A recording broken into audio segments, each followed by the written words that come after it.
of my life.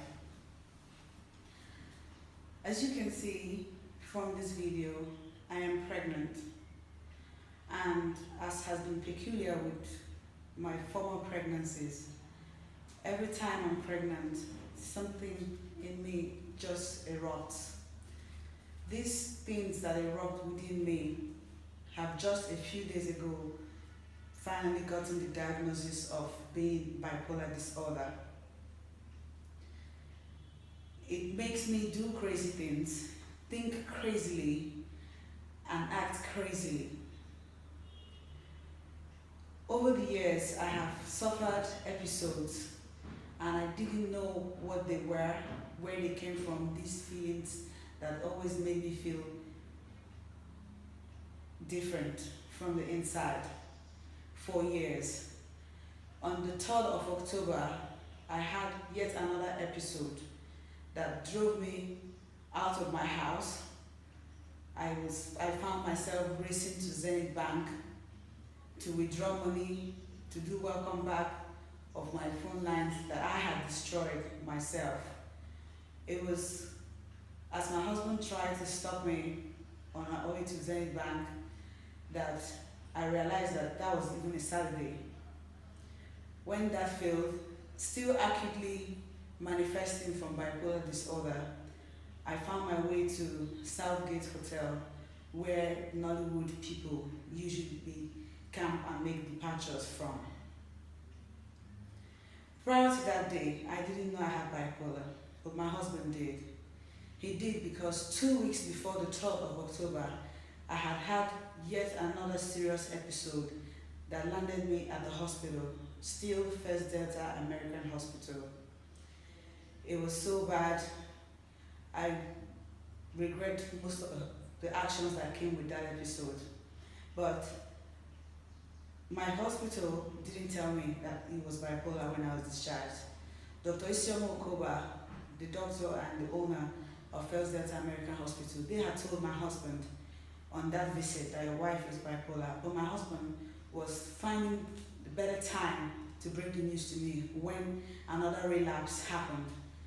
And it happened this time because he tried to get me to take my meds, to take my medications. And like I said, I didn't know that I was already a bipolar victim, a bipolar patient, I meant to say.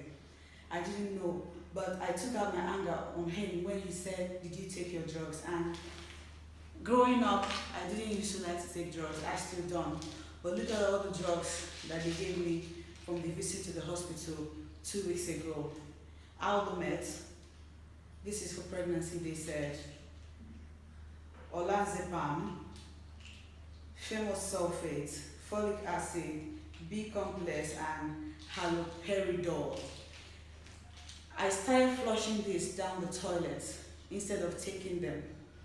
3 days I didn't take them, and it resulted in the embarrassing display that I displayed in front of Southgate. My husband said, "Take your drugs," but I got angry with him, like, how dare you try to insinuate like those doctors and nurses that I'm ill and mentally ill. That was his only crime. I flipped it on him like an enemy, and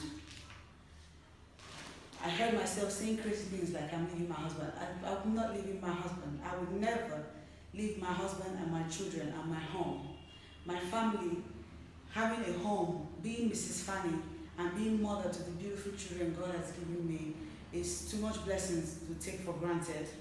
And so I say this to as many as are out there that care about me as a person and care about my brand as Chacha, that I didn't leave my home, and I'm not leaving. Saying that I'm living with my life in the video you saw on 3rd October is one out of the many crazy things that I say and that many bipolar disorder patients say when facing episodes or crisis.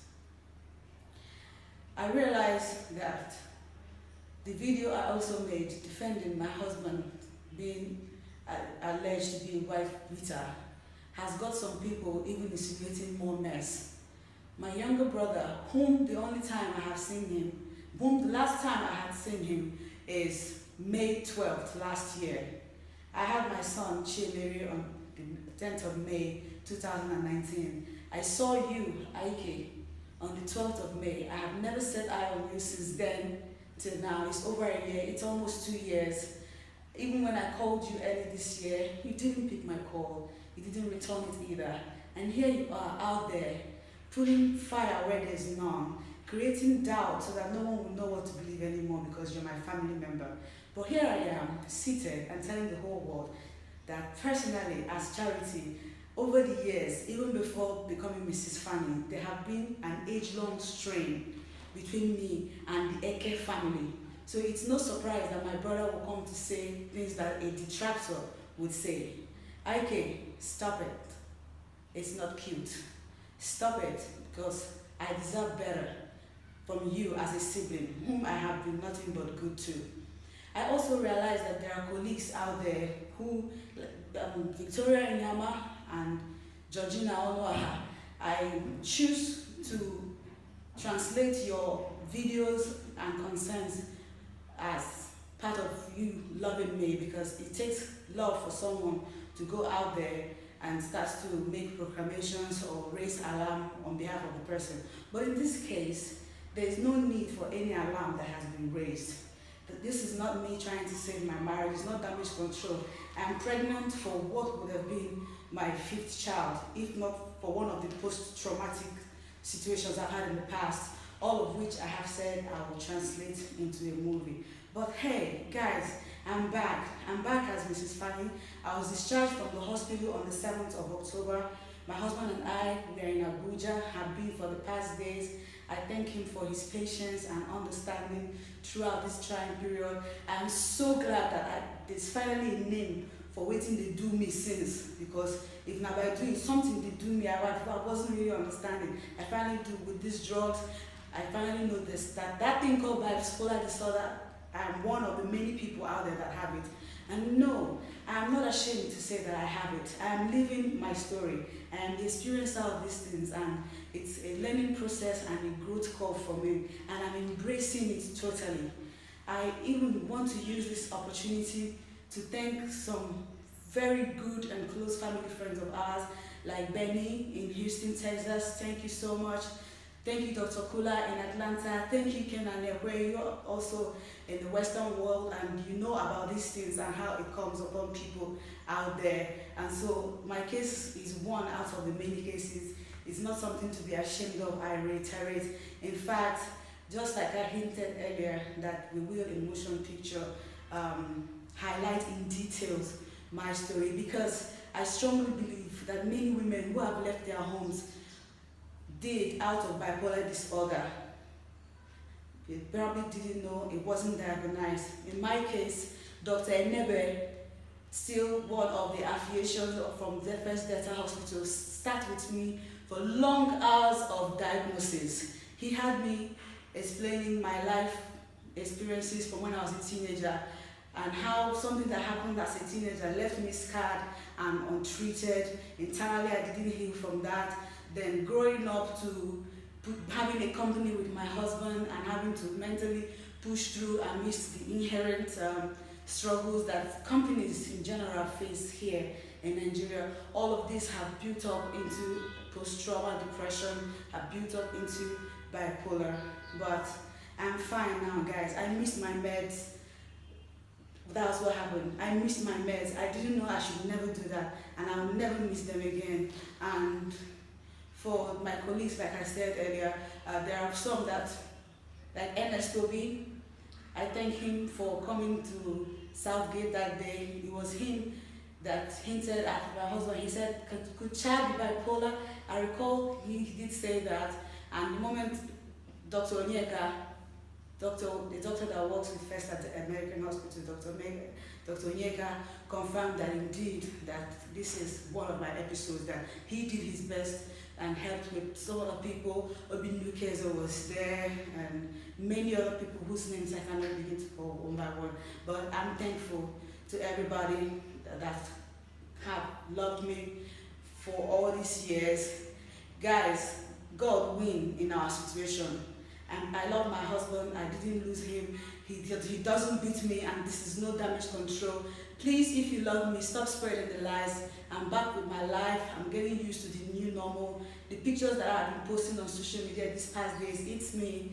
It's me. It's not my husband. Quit cussing him out. It's really unfair that someone is innocent and people are casting stones at the person. If you let me, I'll go on and on, but I'm glad that I'm making this video because I owe it to my loved ones out there. I owe it to them. I'm recovering. I'm fine now, and you keep hearing from me. Thank you so much, everybody. Thank you a lot. And I also want to indulge or pray. I also want to encourage fellow Nigerians who are unaware of what bipolar is to read up on it, just like I am doing these past days. Google knows things. Ask Google. Medical practitioners abound in our society. Ask questions. It's me today. It could be you that's watching. It could be your neighbor. Let's look out for each other and let's stop tearing down instead of building up. I'm a firm believer in marriage. I'm a firm believer in life and love. It has not stopped. This 3rd October episode has to be the most embarrassing of it that has had me here sitting. There have been many other episodes, over 8 to 10 if I begin to narrate them. Some of them had me injuring myself, by myself, destroying things, my children terrified. It's a lot, it's deep, but I know within myself, beyond the shadow of doubt, that I am that girl that will never be ashamed to own her truth and speak her truth and stand by it. I am not ashamed, I am not embarrassed, I am fine, I am made perfect by God, and I remain God's gift to the world. Thank you so much, everybody, for watching. I should do this more often. It's exonerating. I feel good in my spirit. God bless us, every one of us. Have an excellent weekend, guys. I love you. Mwah.